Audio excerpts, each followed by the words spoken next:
There's a Billy Wilder quote I love. He's describing the way audiences understood the identities of movie studios during the golden age of Hollywood. Studios had faces then. They had their own style. They could bring you blindfolded into a movie house and you opened it and looked up and you knew, hey, this is an RKO picture. This is a Paramount picture. This is an MGM picture. They had a certain handwriting, like publishing houses. This is the way I think about Killer Films. It's not that Killer Films has a specific aesthetic. The company has produced films as visually disparate as Far From Heaven and 1 Hour Photo, or even that it has a worldview its films must articulate in the way the MGM of old might have. What you know you're going to get from Killer Films, though, is a film that treats you like an adult. A film with tough questions and even tougher answers. A film unafraid to push boundaries. A film with a strong directorial voice. Kids, I Shot Andy Warhol, Boys Don't Cry, Hedwig and the Angry Inch, A Different Man, Past Lives, pretty much every Todd Haynes movie. And the two women behind them all? Christine Vachon and Pam Koffler. Vachon traces her producing career back to Todd Haynes' 1987 short film Superstar, the Karen Carpenter story. After catching a glimpse of the film during the editing process, she committed to Haynes. Anything he wanted to make, she wanted to produce it for him. And she did.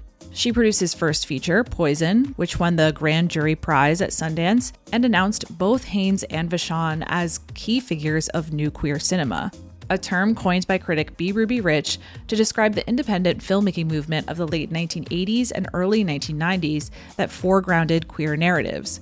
Koffler joined Vachon as a line producer on Kids in 1995, and after working closely together on Stonewall and I Shot Andy Warhol in the space of a year, the duo formalized their producing partnership by establishing Killer Films, a name inspired by another film they were working on together, Cindy Sherman's Office Killer. Since then, the producers have earned a reputation as icons of independent cinema. A flexible and lean team who have adapted to everything from the shift from film to digital to the advent of streaming, demonstrated a keen eye for discovering new talent, and who have enabled singular directors to realize their most ambitious work. And the trajectory only looks positive from here. In 2024, they received their first Best Picture nominations for Past Lives, a sin that it took this long in my opinion, but I digress. And they have some truly exciting projects coming up, including Kent Jones's Late Fame, penned by May-December screenwriter Sammy Birch. To celebrate 30 years of Killer Films, Vachon and Koffler have programmed a series at Metrograph in New York City highlighting some of their biggest hits and underseen gems, including a super secret screening that you can probably guess if you watched my last video. I was lucky enough to have a brief conversation with them about the series, the kinds of films they like to make, and their thoughts about how the industry has changed over the past few decades. This was super exciting for me as someone who very much enjoys and admires their work, so I hope all of you get as much out of this conversation with these legends as I did. Click the link in my description for more information about the series, and without further ado, let's get to the interview. All right, so let's just start with the basics. How did this retrospective at Metrograph come together? We're often, when you make a film, you almost reinvent the wheel every single time with every aspect of filmmaking, which is a kind of crazy thing, but you have to create an LLC and become signatory to all the guilds, and they're always asking for all your corporate information every single time, and we have to dig up the corporate paperwork for Killer Films. And I noticed on the last movie, oh my God, we incorporated in August of 1995. And I almost didn't want to say anything to Christine because it was like, oh God, that's such a big number, and I'm a little anxious about how long it's been. And she's like, woohoo, let's celebrate. And well, in fairness, I did remember our 20th. We did remember our 25th. I think we got a little distracted around the 30th because there was a lot going on. Yes. And we just thought, what would be a lovely way to commemorate it that felt true to our values and how we still engage with it, with the making of stories and doing our thing. And we just love the Metrograph because It's a place where new indies are sometimes screened, which I love. I love seeing what they're programming in that respect. And then it's a theatrical communal experience around movies that is really special and exciting. And they have an Oscar viewing party, which is so much fun. Like there's just a sense of like movies still matter there, movie history, the future of movies. And that is something we both really believe. Not that it's all we believe, but it felt like a good place to acknowledge our history and the work we've done. And there's a vitality to it, to the Metrograph. And, I'm not going to put down any other theater experience in New York, but some theaters have started to feel a little bit like museums. And the Metrograph, I'm always astounded at how, like when we showed over, for Pride Week, I think last year, I think we showed Poison, and it was nearly full, if not full. And I asked how many people were seeing the movie for the first time, and like 2/3 of the room raised their hand. And that was really cool. I'm sure it was really challenging, though, to narrow down, 30 years of collaboration into a short series. How did you approach that? I think we tried to capture a range of modalities. Like, some films were really, really, truly indie and very low budget, and some were studio films, and some were first-time filmmakers, and some are genres, and some are more experimental. And it just felt like using those filters helped narrow it down a bit. And then Christine often points out, let's think about some films that are really hard to see, that are maybe not easily accessible on streaming or often showed in other repertory theaters. So that was kind of where we started. Yeah, I've just been thinking a lot about, killer films and what it means, what it represents, over the past few days as I've been preparing for this. And I just feel like the films that you make are so different from one another. Like just in the past few years, you've done Different Man, Past Lives, Zola, May December. These are all very different from one another. But I guess what unites them is a sense of strong directorial authorship, and also like a willingness to provoke. And I know, Christine, in the past, you've talked about wanting to be challenged by a film. Like that's what really interests you when you're reading a script. And I'm wondering whether your sense of provocation has changed over time. Like as technology and the industry, politics have changed, has your definition of what is provocative changed? I mean, we know it when we see it. And I would say, I don't think we've ever thought about, provoking for provoking's sake. I mean, I don't read a script and go, oh, that'll piss them off. Let's make it. It's more about like, I think, it may be a more convoluted way of saying, we want scripts that feel very original. And yes, definitely that sense of authorship for sure. But I think more and more, for an independent film or any film to succeed, because, we bandy about the term independent film, but, 1 Hour Photo was made by 20th Century Fox, so, but does its singular vision, which I believe it absolutely has, does that allow it, into, the indie film playground? And then, Zola was financed by A24. And when we say they're an independent studio, do we just mean they don't have theme parks?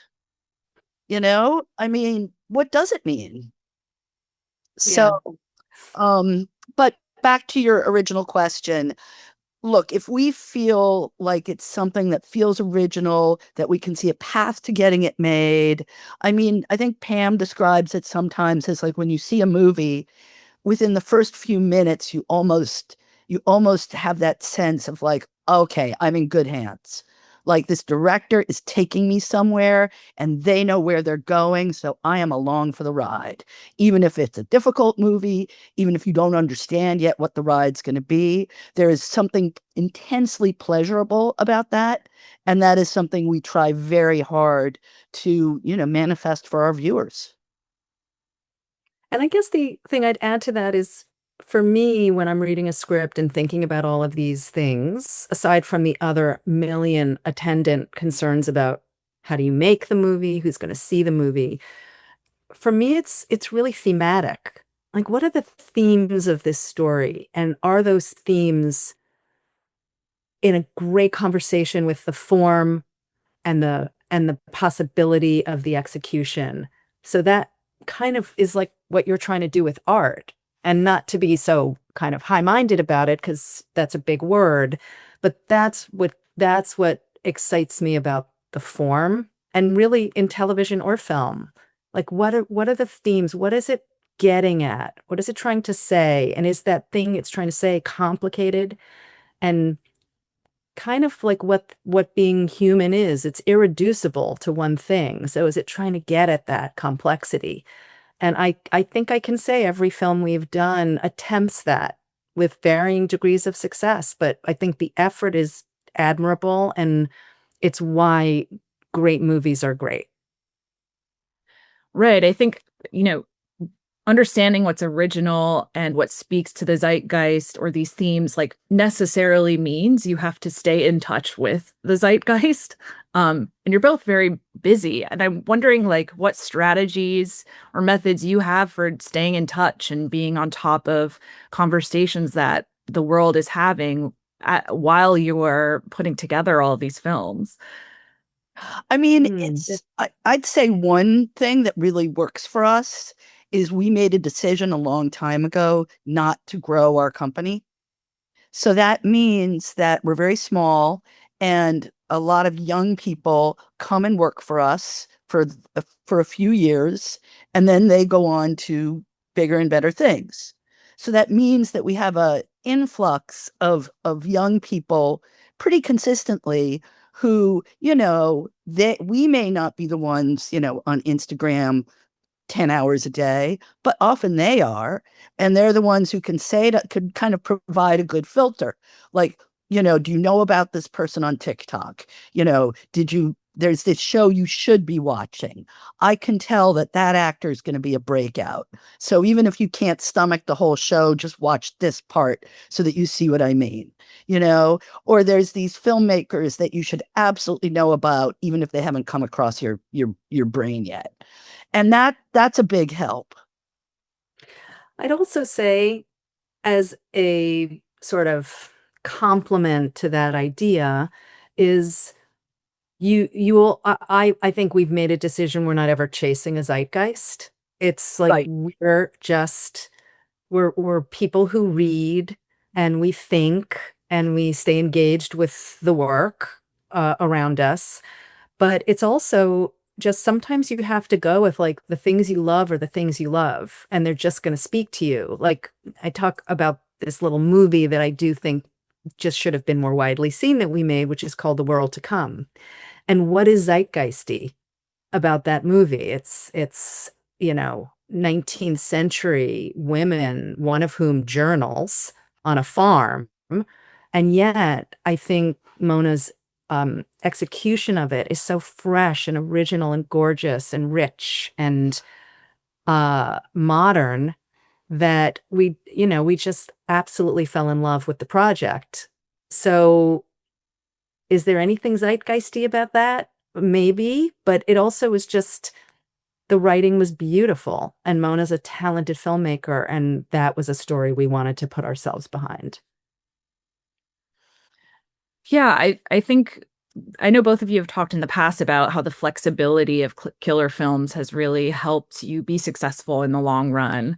Um, and certainly one of the things that has changed a lot over the past 30 years is the internet, the way it's completely taken over our lives, especially the way we consume media. Uh, I know for example, you don't mind using the word content, which I think is funny because that word scares a lot of cinephiles. Well, And a lot of filmmakers tell me to stop when I refer to their work that way, but I'm a little like, okay.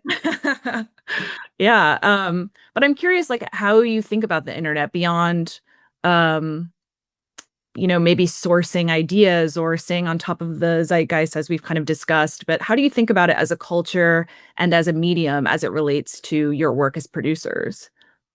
I try not to think about it, honestly.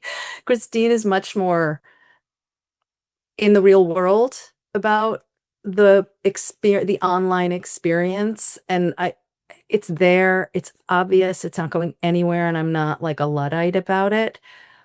But I just feel like the only way to be is be authentic about what interests you, what kind of things you want to see.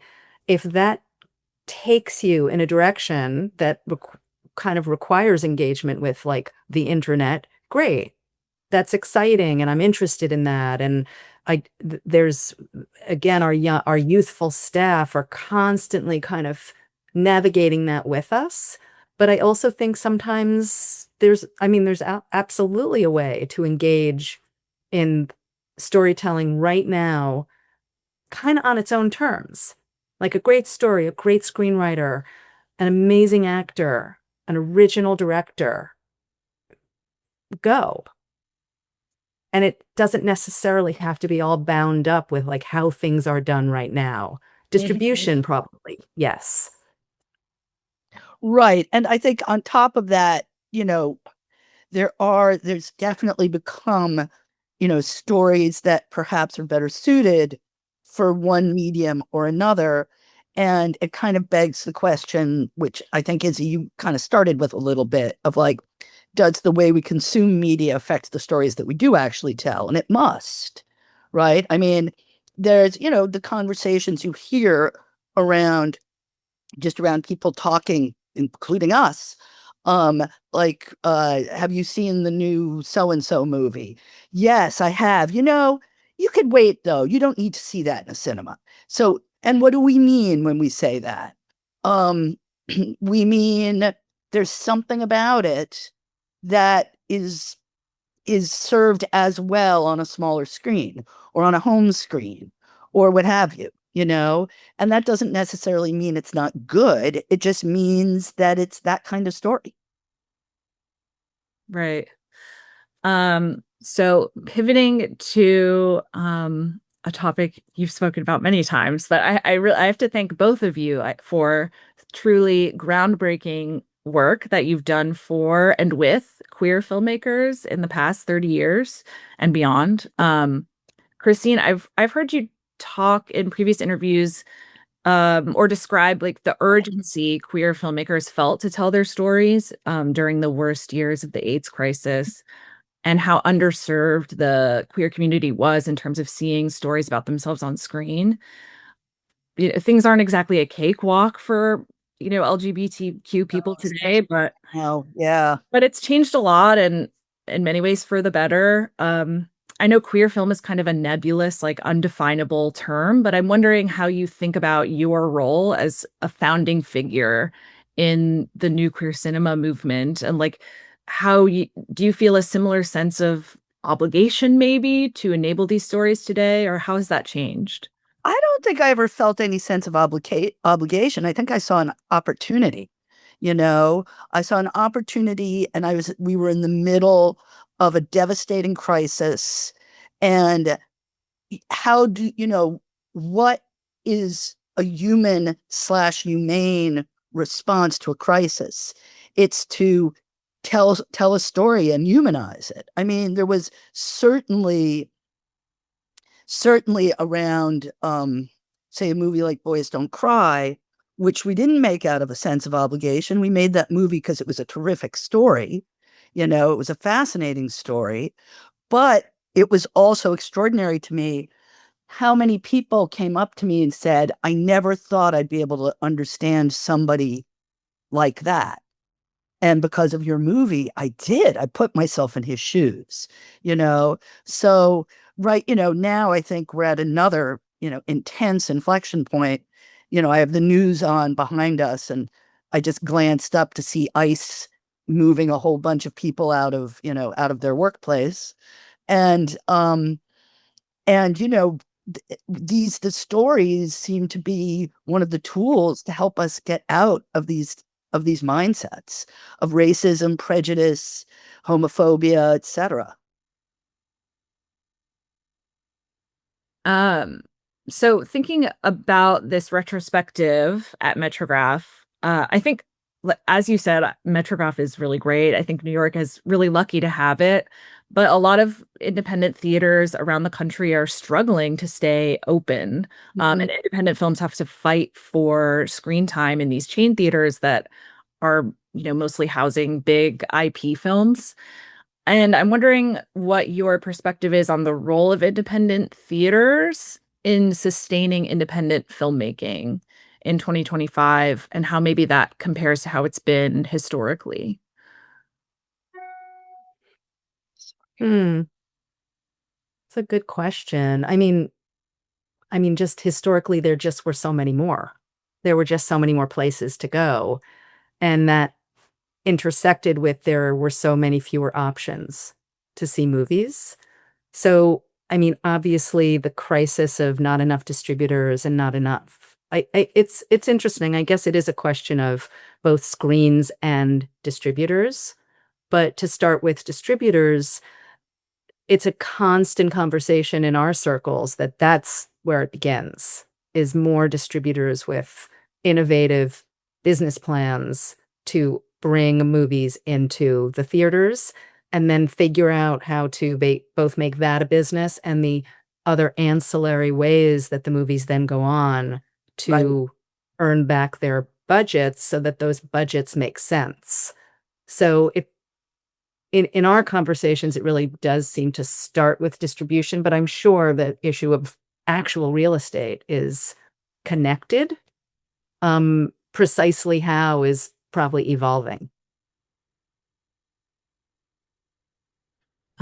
Christine, I've spent the past like 2 months researching and writing about Superstar, so I have to take the opportunity to ask you about it. First, of course, like you knew Todd Haynes at Brown. I'm wondering, had you seen the films that he had made prior to Superstar? No, that's not, I think I saw Assassins, Okay. which is, the eggheadiest of his movies.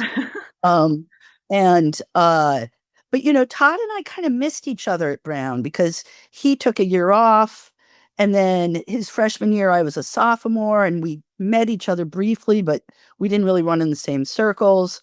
And then I took a junior year abroad and came back, and then he took a junior year abroad. So we really got to know each other more when he came to New York after he graduated, and then we were kind of in the same circles and we started to become friends. And that's when, we started working with Barry Ellsworth to form Apparatus Productions. He was doing the summer program at Bard, which was a summer MFA program so that you could work during the year and then take, a month off, or I don't remember how long it was. And that's where he started to make Superstar. And he continued working on it through the year while we all worked together at Apparatus.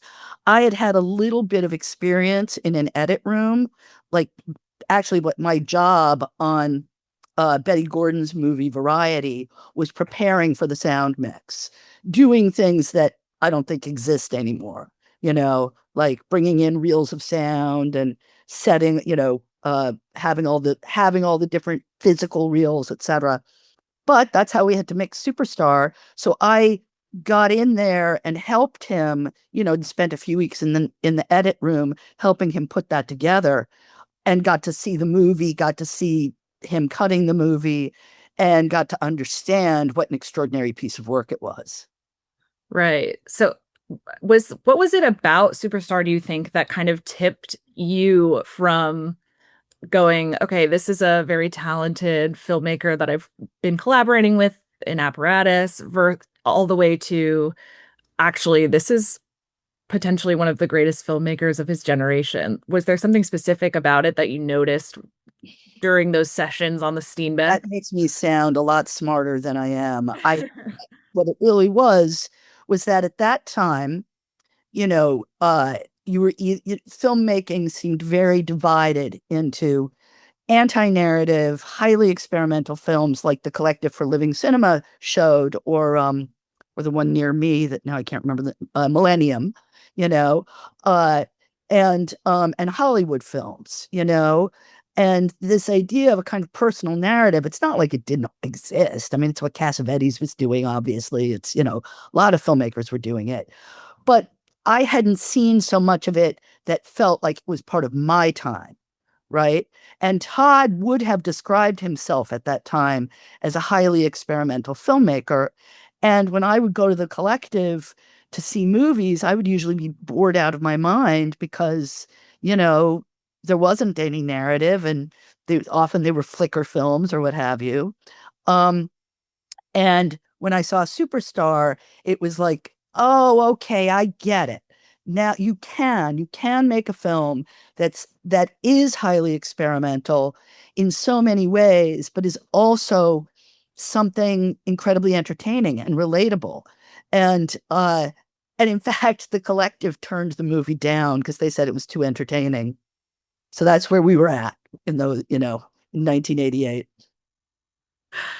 That's amazing. I know you were key in getting the restoration done, and I have seen that one, and thank you, because it looks absolutely beautiful. Do you think there's any hope that someday it might be released in some form?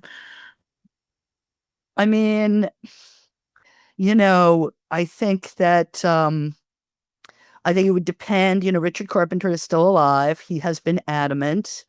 I don't know if the estate would have a change of heart after his death. I don't know. We'll have to cross our fingers, I guess. So I guess last question for you. I'm a big Sammy Birch fan. And I was wondering if there are any updates you could share about late fame. Just that it's going to the Venice Film Festival. Very exciting. Very exciting. Well, thank you both so much for chatting with me, and congratulations on 30 years and on this retrospective. Thank you. Thank you. Take care. Killer Films really embodies the approach to filmmaking that I like to see in the world, seeking out authentic, singular voices and enabling them to bring their visions to life. I'm so thankful that Vachon and Koffler have been doing that for 3 decades now, allowing some of my favorite filmmakers to take some pretty big swings.